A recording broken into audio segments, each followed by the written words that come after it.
नमस्कार दोस्तों, आज की वीडियो की शुरुआत उन सभी से रिलेटेड है जो लोग भी हिंदुस्तान में उन सभी का सपोर्ट करते हैं जो लोग पत्थरबाजी करते हैं या किसी बहन बेटी के साथ में गलत काम करके छोड़ देते हैं या किसी बहन बेटी को मार करके on the spot on the road भाग जाते हैं और उनकी खबर को लोग बचाते हैं, छिपाते हैं। अफगानिस्तान से एक वीडियो निकल कर सामने आई है जिसमें गरीबी के कारण और स्कूल बंद होने के कारण सेक्स एक बिजनेस बना लिया गया है लड़कियों की, जिसमें ज़िंदगी बर्बाद करी जाती है, लड़कियों को ख़रीदा जाता है, बेचा जाता है। ये वीडियो आपको टेलीग्राम में मेरे मिल जाएगी जिसमें आप देख सकते हैं कि ख़रीदने वाले हैं और लड़की ये है बिकने वाली।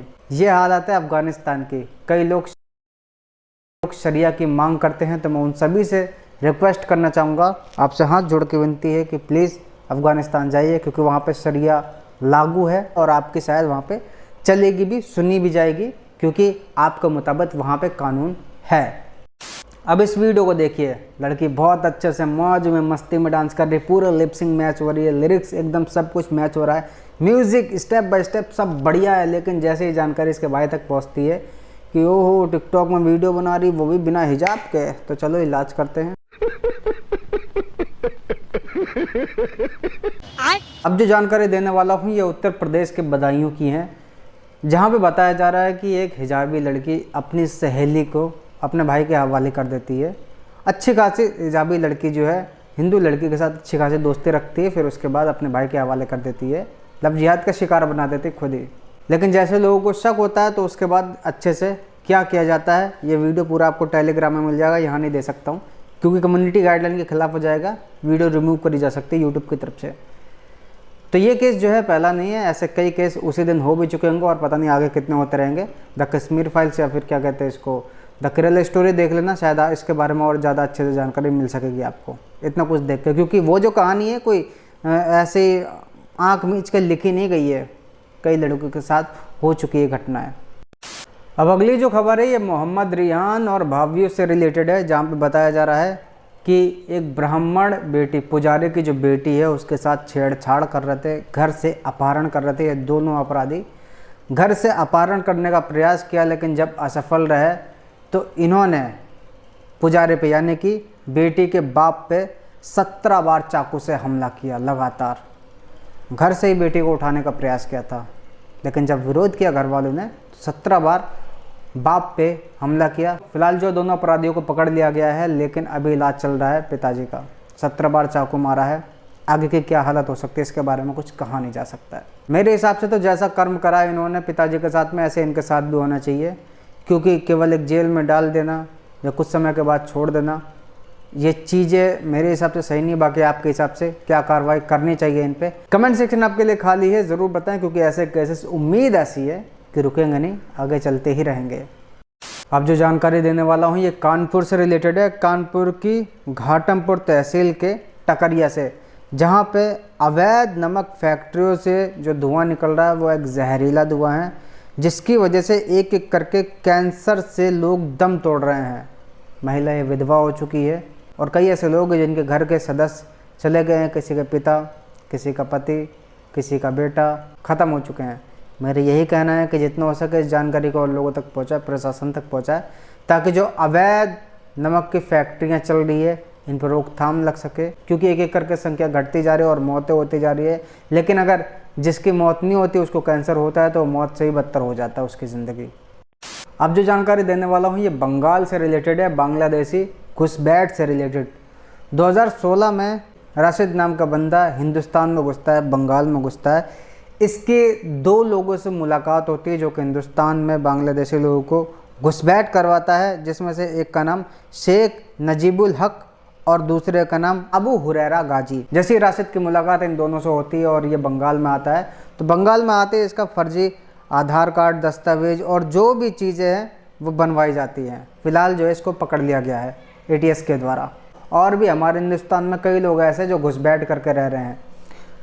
कलका जी में जा रहा था, एक मैंने ये वाले वीडियो बनाया था, अगर आपने नहीं देखा तो ज़रूर देखे जा करके, एक यहाँ पे भी और एक ब्लॉग में ही पड़ा है, जिसमें पुल के नीचे साफ तौर पे दिखाया था कि कितनी बड़ी बड़ी झुग्गियाँ पड़ी हैं, कितने सारे लाइन तार से बहुत लंबी लाइन लगी है, और टोटल घुसपैठ बांग्लादेशी। वीडियो नहीं देखे तो देखे जा करके और ऐसे जितने भी लोग हैं मैं तो ये कहूँगा जल्दी से जल्दी इनको भगाया जाए। नहीं तो इससे क्या होता है ना कि जो लोग सवाल उठा रहे तुम पे कि रोज़गार महंगाई कहाँ से आ रही है, यही लोग तो सारे बढ़ा रहे हैं, तुम्हारा रोज़गार छीन कर अपना काम कर रहे हैं। तो जब इनसे काम छीना जाएगा जब भी तो तुमको दिया जाएगा, जब ये लोग जाएंगे तो भैया महंगाई भी कम होगी। तो अगर इन सभी को देश से बाहर निकालना है तो इसके लिए आवाज़ आपको उठानी पड़ेगी, क्योंकि मुसीबत आप झेल रहे हैं। अब जैसे मैं न्यूज़ देख रहा था तो न्यूज़ देखते देखते ये एक पोस्ट निकल के सामने आया।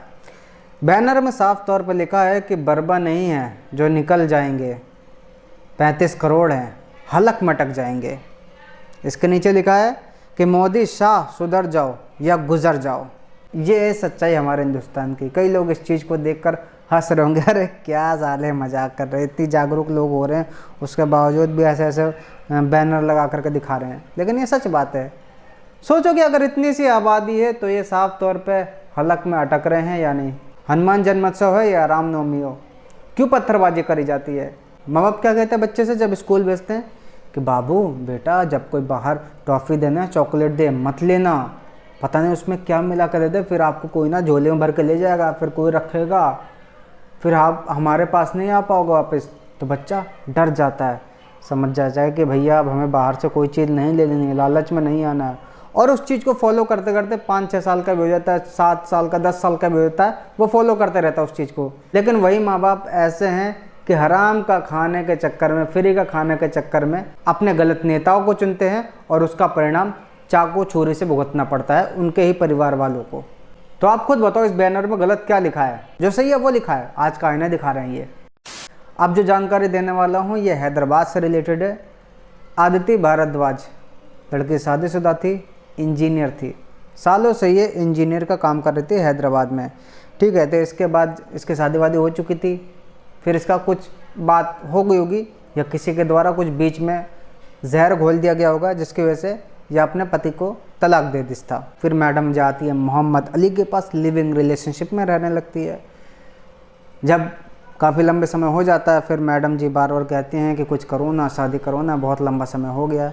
हो सकता है कि ऐसी कुछ बातें कर रही होंगी, लेकिन जैसे ही बीच में कुछ दिक्कत आती है, ये हॉस्पिटल पहुंच जाती है, चेकअप होता है तो निकलता है कि गर्भवती है ये। तो फिर उम्मीद ऐसे है कि आदिति भारद्वाज बार बार मोहम्मद अली पे प्रेशर बनाती होगी कि भैया शादी कर लो, शादी कर लो, मैं कहाँ जाऊँगी, मैं तो गर्भवती हो गई हूँ। फिर मोहम्मद अली ने एक काम किया, भैया आपने किसी से और शादी कर ली और इसको ऐसे ही फेंक दिया। लड़की ने 28 जनवरी को फांसी लगा ली, ख़त्म हो गई। बाकी जाँच अभी चल रही है। अब एक आपके प्रिय सबसे अच्छे नेता से रिलेटेड खबर आ रही है, राहुल गांधी की। इनकी एक यात्रा चल रही है, पहले निकली थी भारत जोड़ो यात्रा, अब निकली है भारत जोड़ो न्याय यात्रा, जिसमें भाई साहब ये थार में खड़े हैं और थार के ऊपर देखिए स्टिकर कौन सा लगा है, भारत जोड़ो न्याय यात्रा का। जूता इनका कहाँ पे, उसी स्टिकर पे।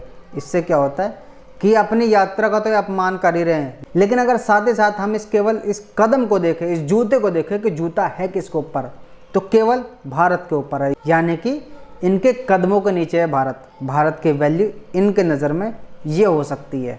आप खुद देके वेरीफाई कर लीजिए अच्छे तरीके से, हो सकता है मैं गलत हूँ, जूम करके हर एक तरीके से देख लीजिए। या आपके प्रिय अच्छे नेता राहुल गांधी, जो कि पहले स्टोव चलाते हैं, फिर उसके बाद कोयला रखते हैं, उसके ऊपर चाय रखते हैं। अब जो खबर आपको बताने वाला हूँ ये गुजरात से है, जहाँ पे टेलर कन्हैया लाल जैसा केस करने का मतलब प्रयास किया है।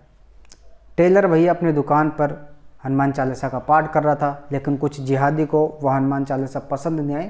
उन्होंने आकर हमला करा, ताबड़तोड़ हमला किया, बस बंदा बचा ही पड़ा है।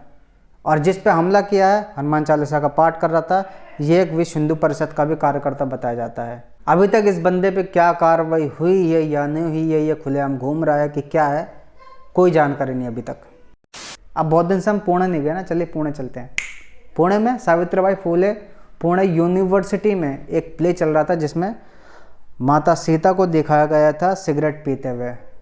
और जैसे हेल्पर होते हैं ना कि मुंह में सिगरेट लगाते हैं और सामने वाला सिगरेट जलाता है, सिगरेट जलाने वाला प्रभु श्री राम को दिखाया गया। तो इस चीज़ के लिए ऑनलाइन ट्रेंड चलाया गया, जिसको लेकर अब 6 लोगों को गिरफ्तार किया गया है। जांच बाकी अभी जारी है। बाकी मेरा तो साफ तौर पे यही कहना है कि जितने भी कॉलेज वाले इस तरीके का प्ले करवाते हैं ना, उनके खिलाफ सख्त से सख्त कार्रवाई करवानी चाहिए या फिर कॉलेज ही बंद कर देने चाहिए। आजकल की जो जागरूकता है ये कुछ लोगों को पसंद नहीं आ रही है, इसीलिए मौलाना साहब कह रहे हैं कि आज कुत्तों का दिन है, कल हमारा भी दिन आएगा। तो इसका जवाब सुरेश चौहान के जी ने अपने शो पे दिया। मैं नहीं चाहता था इसको अपने मुंह से बोले, लेकिन ये देखिए। गंदी नाली के कुछ कीड़े घड़ियालों को ललकारेंगे, सुअर की हिम्मत तो देखो, ये शेरों को अब मारेंगे। पाजामे का नारा भी जो ठीक से बांध नहीं पाते, पाजामे का नारा भी जो ठीक से नहीं बांध पाते, देखो तो उनके मुंह से इतनी लंबी चौड़ी बातें। वफादार कुत्ते होते हैं, ये आतंकी क्या जानेंगे। हिजबुल जो फरमान सुनाता, ये बस उतना ही मानेंगे। वक्त हमारा तब भी था, सुन तू कह रहा है ना कि कुत्तों का वक्त हमारा आएगा, तो सुन, वक्त हमारा तब भी था जब अफजल का सीना फाड़ा था।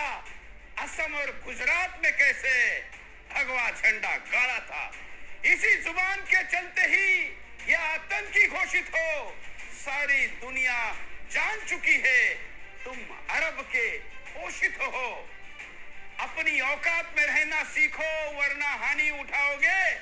एक एक गली मोहल्ले में तुम विराथू पाओगे।